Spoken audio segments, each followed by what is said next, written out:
کدام غذاها در ماه مبارک رمضان باعث تشنگی می شود؟ روحی 1399.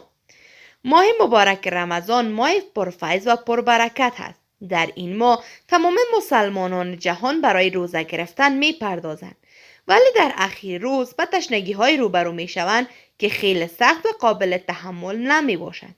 اگر شما می خواهید در جریان روز تشنه نشوید، پس از خوردن این غذاها اجتناب کنید. خوردن گوشت. از گوشت استفاده نکنید، زیرا در ماه رمضان سیستم هاضمه بدن تغییر می کند و برای هضم پروتئین لازم است بدن آب زیاد داشته باشد. وقتی شما گوشت می خورید، آب بدن شما برای هضم پروتئین گوشت مصرف می شود و در بدن آب کافی باقی نمی ماند. پس بهتر است در سحری از خوردن گوشت اجتناب کنید و از آن در وعده افطار استفاده کنید. از شیرینی‌های غیر طبیعی استفاده نکنید. در وعده سحری کوشش کنید از شیرینی‌های استفاده کنید که بدنتان را وادار به از دست دادن آب نکند. یعنی از عسل و یا خرما استفاده کنید که شیرینی طبیعی است. از خوردن مربا و قیماق نسبتاً دوری کنید.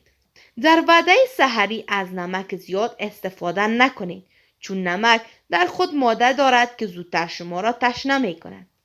از خوردن چای تیره خودداری کنید. بعضی از شما خوش دارید که چای تیره و پررنگ بخورید که این باعث می شود در جریان روز آب بدن را کاهش داده و شما احساس تشنگی کنید. از کاکائو استفاده نکنید. کاکائو باعث می شود که قند خونتان بالا برود و شما آب بدنتان را از دست بدهید. نوشیدنی گازدار استفاده نکنید.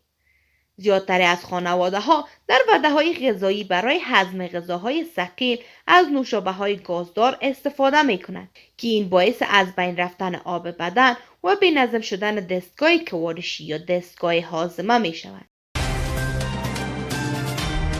د افغانستان نړۍ او سیمې د مهمو خبرونو، پیښو او جریانونو په اړه د تازه، پر وخت او دقیقو خبرونو لپاره د روحي ویبپاڼې د یوټیوب چینل لایک او سبسکرایب کړئ، ترڅو زموږ نوي او تازه ویډیوګانې پر وخت درته ورسیږي.